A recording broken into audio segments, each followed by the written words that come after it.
네, 이번 코너는 취재 파일입니다. 관심사가 큰 경제 이슈를 하나 골라 심층적으로 파헤쳐봅니다. 대통령실이 종부세 폐지와 상속세율 인하 방침을 밝히면서 세금 제도 개편이 정치권 화두로 떠올랐습니다. 여야 모두 세제 개편 필요성에 공감하지만 방법론에선 이견을 보이고 있는 상황입니다. 자세한 이야기 정책금융부 최욱 기자와 함께 나눠보겠습니다. 네, 어서 오십시오. 네, 안녕하세요. 네, 종부세와 상속세 개편이 근래 들어서 다시 이슈로 떠올랐습니다. 네, 종부세, 종합부동산세죠. 종합부동산세와 상속세의 세금 부담이 이제 높아서 제도를 손봐야 한다. 이런 얘기가 이제 갑자기 나온 이슈는 아닌데요. 네네. 예전부터 이제 꾸준히 제기되어 온 이슈였습니다. 최근에 정치권의 화두로 떠오른 데에는 아무래도 앵커님이 말씀해 주신 대로 대통령실의 입장 표명이 큰 영향을 줬는데요. 네. 성태윤 대통령실 정책실장이 지난 16일 한 방송에 출연해서 이 세제 개편에 대한 정책 방향을 밝혔는데요. 상세한 이제 수치와 사례까지 들어가면서 종부세와 상속세 개편 의지를 밝힌 게 큰 화제가 됐습니다. 네네. 정부의 고위 인사가 이 종부세, 상속세 개편에 대한 구체적인 방향을 언급한 것이 사실상 처음이라서 이목을 끌게 된 겁니다. 네, 정책실장이 직접 나와서 이렇게 말했을 정도면 좀 신빙성이 있어 보이는데 구체적으로 좀 어떤 발언을 한 겁니까? 네, 성태윤 실장의 중요 발언을 정리를 해보면 일단 종부세는 사실상 폐지를 해야 하고 상속세는 최고 세율을 이제 30% 수준으로 낮출 필요가 있다. 이렇게 요약해 볼 수 있는데요. 네. 대통령실에선 정책실장의 이번 발언이 정부가 검토하는 여러 안 중에 하나다. 이렇게 해명을 하기도 했습니다. 네. 최종안이 아니라고 하더라도 이렇게 이제 구체적인 세율까지 밝힌 건 그만큼 정부의 세제 개편에 대한 의지가 강하다 이렇게 해석해 볼 수 있겠습니다.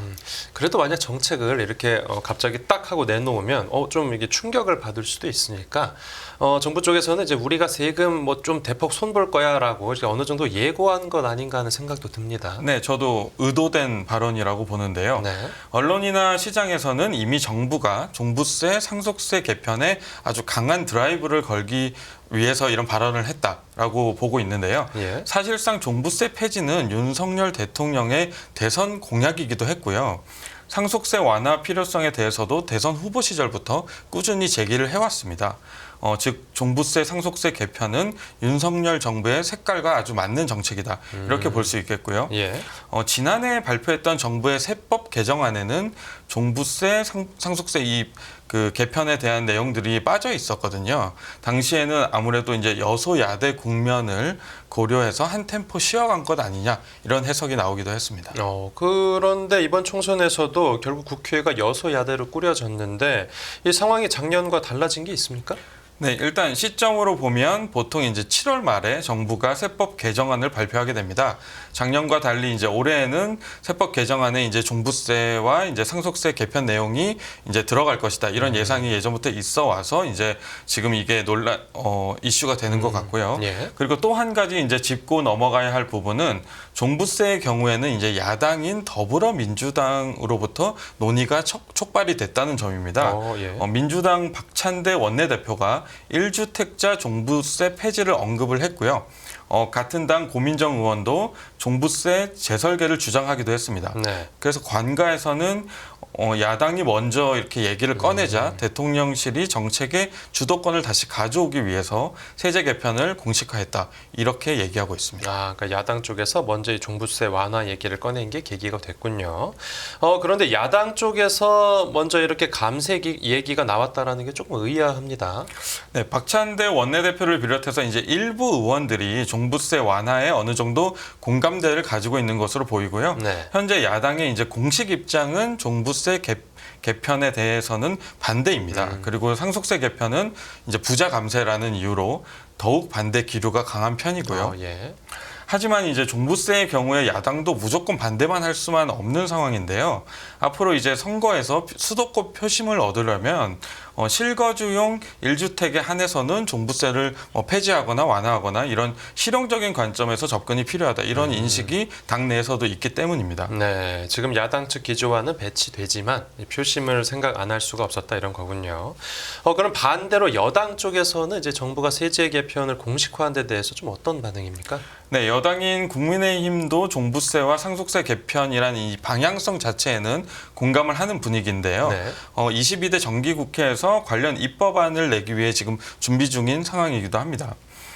국민의힘 재정세제 개편 특위는 지난 12일에 이제 관계 부처와 함께 회의를 열어서 종부세의 합리적인 개편에 대해서 논의를 하기도 했고요. 예. 오는 20일이죠. 이제 내일 상속세와 증여세 개편을 주제로 토론을 진행할 예정입니다. 다만 이제 강론에서는 정부와 조금 다른 입장을 가지고 있는데요. 종부세의 경우에는 이제 전면 폐지보다는 다주택자 중과세 부담을 낮춰주는 수준에서 법 개정을 하자는 쪽에 무게를 좀 두고 있고요. 네. 왜냐하면 전면 폐지를 할 경우에는 이제 재산세와 이제 통합 문제를 논의를 해야 됩니다. 이렇게 이제 논의가 복잡해지기 때문에 연구가 좀 더 필요하다는 그런 설명입니다. 네, 뭐 종부세는 그렇고 이 상속세 개편에 대해서도 정부 여당 입장이 뭐 좀 세부적으로 엇갈리거나 하는 부분이 있습니까? 네, 상속세 개편에 대해서는 이제 정부와 여당의 입장이 이제 비슷한 것으로 보입니다. 상속세율 인하와 최대주주 할증 평가 폐지를 통해서 상속세를 이제 완화하겠다는 방침인데요. 현재 우리나라 상속세의 최고 세율이 50%입니다. 이게 네. OECD 국가 중에 일본 다음으로 높은 수준이고요. 예. 최대 주주 할증 평가라는 것을 반영을 하면 최고 60%의 세율이 적용이 됩니다. 네. 그동안 과도한 상속세 부담이 원활한 이제 기업 승계를 막아서 결국 중산층, 서민층으로 이제 피해가 이어졌다라는 것이 정부와 여당의 인식인데요. 최근에는 주택 가격 급등으로 중산층의 상속세 부담이 커졌다는 지적도 적지 않습니다. 네, 결국 대통령실이 쏘아올린 이 세제 개편 여야 각각의 생각을 들어봤는데 앞으로 법안 개정까지는 어떤 절차가 남은 겁니까? 네, 앞서 말씀드린 대로 이제 7월 말에 세법 개정안 발표가 있는데요. 현재 기획재정부 세제실은 이제 여러 안을 놓고 검토를 하고 있는 단계입니다. 예. 종부세 폐지나 상속세율 인하까지 이제 검토 대상에 올려놓았기 때문에 예. 면밀한 검토 작업이 필요할 것으로 보이고요. 이 과정에서 이제 대통령실 여당과의 조율도 필요하고 그리고 이제 토론회 등을 통해서 여론 수렴도 병행을 해야 합니다. 네. 이런 모든 과정을 거쳐서 최종안이 확정되면 세법 개정안을 통해 이제 발표가 될 텐데요. 문제는 이제 정부가 세법 개정안을 발표를 하더라도 제도가 바로 바뀌는 건 아닙니다. 네, 뭐 법안 개정이니까 당연히 야당 쪽이 동의를 해줘야겠죠. 네, 맞습니다. 세법을 개정하려면 국회의 동의를 얻어야 하고요. 예. 지난 총선에서 이제 여당이 참패하면서 여당 자력으로는 이렇게 법안 통과를 하기가 이제 불가능한 상황입니다. 네. 그래서 다른 법안과 마찬가지로 야당의 동의가 필요한데요. 야당은 기본적으로 종부세와 상속세 개편은 부자 감세로 규정하고 있기 때문에 이제 이 벽을 넘기가 쉽지는 않은 상황입니다. 그렇겠네요. 제가 이제 야당의 입장을 설명하면서 말씀드린 것처럼 네. 그나마 이제 종부세는 야당 내에서도 완화해야 된다는 의견이 있기 때문에 혹시나 이제 합의점을 찾을 수도 있지 않을까 이런 예상이 나오기도 합니다. 앞으로 이제 치열한 논쟁이 예상되는데 좀 구체적으로 어떤 부분이 쟁점이 되겠습니까? 네, 일단 야당의 반대 논리 중에서 제가 여러 번 얘기를 한 게 이제 부자 감세인데요. 네네. 이 단어에 좀 주목을 해볼 필요가 있는데 정부와 여당은 종부세와 상속세 대상이 무조건 이제 부자만은 아니고 중산층도 세금 부담이 만만치 않다. 이런 논리를 펼 것으로 예상이 되고요. 네네. 실제 서울 집값이 최근에 상당히 많이 올랐기 때문에 서울에 집 한 채만 가지고 있어도 종부세와 상속세 과세 대상이 되는 경우가 많다. 이런 것이 이제 정부와 여당의 공통된 인식이라고 볼 수 있겠습니다. 네, 그리고요.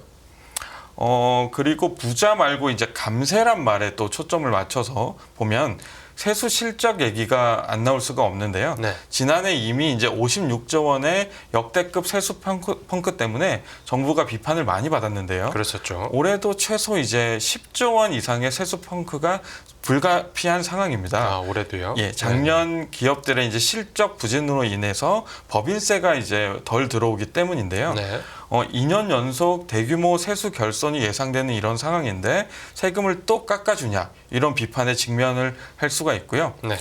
야당에서도 이제 이런 세수 부족 사태를 비판하면서 이 부분을 좀 집요하게 공격하지 않을까 그렇게 전망을 해볼 수 있겠습니다. 네. 그런데 국세인 이 종부세를 폐지하는데 지방 재정이 악화할 거란 주장도 정치권에서 제기되고 있습니다. 네, 맞습니다.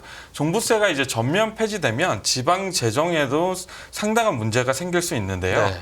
현재 종부세가 이제 들어오면 전액을 지방자치단체로 내려보내게 됩니다. 이제 이거를 교부한다 이렇게 표현을 쓰는데요. 네. 종부세가 이제 줄어들거나 없어질 경우에 지자체의 세수가 이제 감소하게 되는 그런 효과가 나타납니다. 예. 부동산 교부세를 많이 받는 이제 지자체일수록 재정 자립도가 더 악화하는 그런 악순환이 생길 수가 있습니다. 네, 알겠습니다.